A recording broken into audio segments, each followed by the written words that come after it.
Cool, fresh, summer in a bowl. Today we're making watermelon gazpacho, a cool, refreshing summer soup that's naturally sweet and incredibly easy to make. Let's get started.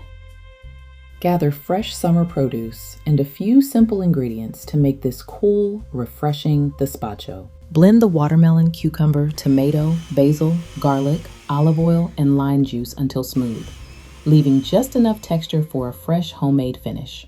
Pour the gazpacho into a serving bowl, then finish with diced cucumber, red bell pepper, and fresh basil. Serve well chilled with a squeeze of fresh lime for the perfect summer finish. Discover more quick meals in my 10-minute Healthy Meals ebook.